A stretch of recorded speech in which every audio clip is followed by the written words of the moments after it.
Halo semuanya, tadinya saya nggak akan bikin video tentang buku atau stoik yang pakai Q ini karena saya masih membaca buku ini satu-satunya sama buku yang lain yang pernah saya bahas ya, kayak Letters on Ethics, Stoik dari Seneca dan uh, tapi kayaknya ada yang kurang bagi saya sendiri gitu. Jadi saya memutuskan untuk bikin video ini dan uh, saya dapat hal yang harus saya bicarakan di dalam kepala saya tadi, makanya saya bikin video ini aja langsung gitu. Dan saya Jason Herlambang, ini adalah video stoik pakai Q.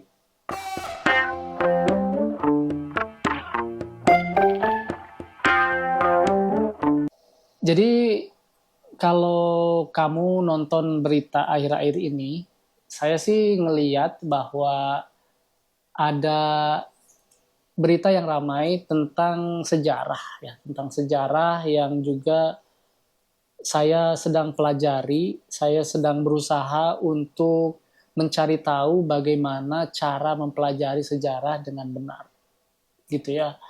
Jika disambungkan dengan cara kita hidup menggunakan metode stoicisme atau stoikisme, maka yang harus kita pahami adalah sudut pandang. Jadi itu pun yang saya tahu dari buku ini, karena setiap penulis itu memiliki tujuan pribadinya masing-masing. Kenapa ia menulis buku? Jadi sebenarnya semua buku yang ada itu memiliki bias. Terus tentu saja buku-buku yang ditulis oleh penulis dari paham stoikisme gitu ya, kayak Seneca, Zeno, yang mereka menulis karena mereka ingin orang memahami apa itu stoikisme dan juga pastinya mereka juga belajar bagaimana cara memahami stoikisme dan menjelaskannya, karena seorang filsuf itu bukan hanya melakukan hidupnya dengan menggunakan prinsip hidupnya atau filsafat hidupnya, tetapi dia juga harus mampu menuliskan logikanya di atas kertas, gitu ya, di atas kertas. Dan hampir semua stoik yang pernah ada, mereka itu memiliki catatan tulisan, gitu ya, catatan tulisan, mau itu esai, mau itu fragmen, mau itu buku. Dan semua orang yang memiliki buku, semua orang yang menulis buku itu memiliki bias, ya, memiliki bias. Biasnya apa? Ya, tentu saja biasnya adalah cara berpikir mereka. Mereka tidak bisa menulis buku dengan cara berpikir mereka. Maka dari itu buku ini menjelaskan bagaimana seharusnya kita memahami sebuah buku, gitu ya. Cara memahami sebuah buku adalah hanya satu, kata Seneca, kita harus membaca seperti mata-mata yang memetakan cara berpikir si penulisnya. Gitu. Jadi kita harus tahu apa yang penulis itu inginkan dari tulisannya. Tentunya tujuan dari penulis tersebut menulis buku tersebut, gitu ya. Saya rasa mungkin ada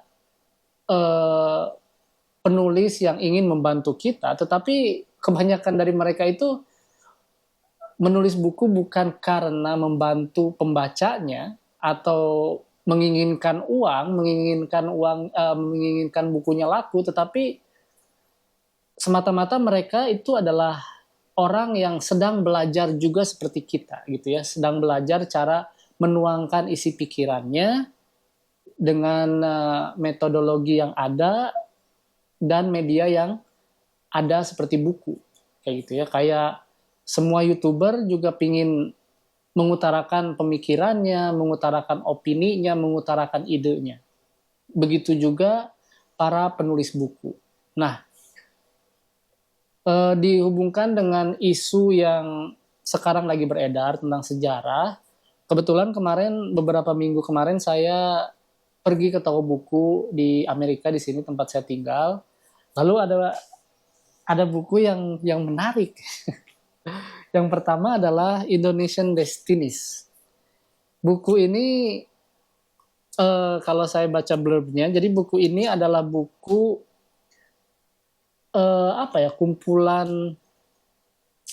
kumpulan biografi mungkin ya, karena si Theodor ini, kalau nggak salah Theodor namanya, saya juga belum baca. Theodor ini adalah jurnalis yang mengikuti, kalau nggak salah, Soeharto, lalu Habibie, sampai Megawati menjadi presiden, atau Gus Dur kalau nggak salah ya. Gus Dur kalau nggak salah, sampai Gus Dur menjadi presiden. Atau Megawati, ya pokoknya antara Megawati sampai Gus Dur. Nah, dia itu kayak bikin biografinya mereka dengan mengikuti kesehariannya mereka gitu ya, mengobrol dengan mereka lalu menuliskannya di dalam buku ini gitu ya. Dan satu lagi buku yang saya temukan adalah Revolusi. Revolusi ini kalau dari blurbnya itu, jadi dia itu mempelajari bagaimana perjuangan Indonesia mempengaruhi pergerakan dunia gitu ya. Dan lagi-lagi gitu, ketika kita meributkan tentang current issue, itu bukan berada dalam kendali kita gitu ya. Bukan berada dalam kendali kita. Yang bisa kita lakukan adalah mempelajari apa sih sebenarnya isu yang lagi diramaikan dan kenapa sangat ramai gitu ya. Ketika isu itu kita pikir penting dan kita harus berbuat sesuatu, maka yang harus kita lakukan adalah berbuat sesuatu. Ketika kita pikir sejarah Indonesia dipermainkan misalkan, maka yang harus kita lakukan buktikan mana sejarah yang benar menurut kita. Dengan cara apa? Dengan cara menjadi penulis. Karena sejarah itu kan ditulis menggunakan kacamata penulisnya. Maka ketika kacamata kita bilang sejarah itu salah atau kurang tepat, maka yang harus kita lakukan adalah menulis buku yang kita rasa itu adalah sebuah kebenaran dan fakta yang harus orang lain tahu. Saya rasa kita sebagai manusia terlalu sering gitu menyalahkan orang, mengkritik orang, tetapi kita lupa untuk bertindak apa yang harus kita lakukan. Karena ketika kita berbicara, ketika kita mengkritik, kita tidak menghasilkan apa-apa, kita tidak mengubah apa-apa, bahkan kita tidak mengubah diri kita gitu. Jadi di dalam Stoik itu ketika kamu tidak mau mengubah yang kamu kritik, maka nggak usah mengkritik gitu. Kritik itu bukan sesuatu hal yang baik untuk dilakukan, karena itu tidak sejalan dengan virtue yang dimiliki oleh Stoikisme. Dan ketika kita menginginkan perubahan, maka yang harus kita lakukan adalah mengubah diri kita dulu gitu, mengubah diri kita sendiri dulu. Dengan apa? Dengan menggunakan virtue yang ada, dengan mempelajari, menggunakan virtue yang ada, ya. Jadi virtue itu harus dipelajari, harus dicapai, harus digunakan, kayak gitu ya. Jadi ya saya berusaha juga untuk tidak banyak menonton berita, tetapi saya sedikit banyaknya melihat apa sih yang lagi rame gitu ya. Karena saya mensubscribe di YouTube beberapa news channel, jadinya saya tahu apa yang lagi rame gitu ya, Fadlizon dan segala macam. Dan ya jadi dalam bernegara itu ya kita harus buktikan bahwa sesuatu itu benar dengan cara menulis, dan itu yang saya lakukan sekarang gitu ya.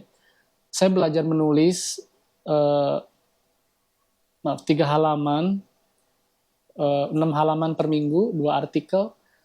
Saya sedang mencoba memperbaiki logika saya, terutama tentang stoikisme. Setelah saya paham bagaimana cara melogikakan sesuatu yang masuk akal menurut saya, gitu ya, baru saya akan menulis tentang artikel-artikel dengan topik yang berbeda di luar stoikisme, gitu. Karena sekarang yang saya pelajari stoikisme, ketika saya mempelajari hal yang lain, saya tidak bisa fokus kepada apa yang ingin saya pelajari, yaitu stoikisme, gitu ya. Jadi ya sebagai generasi baru ya, saya juga generasi baru gitu, meskipun umur saya sudah hampir 40, tetapi kita masih hidup, kita masih bisa melakukan sesuatu untuk bangsa dan negara.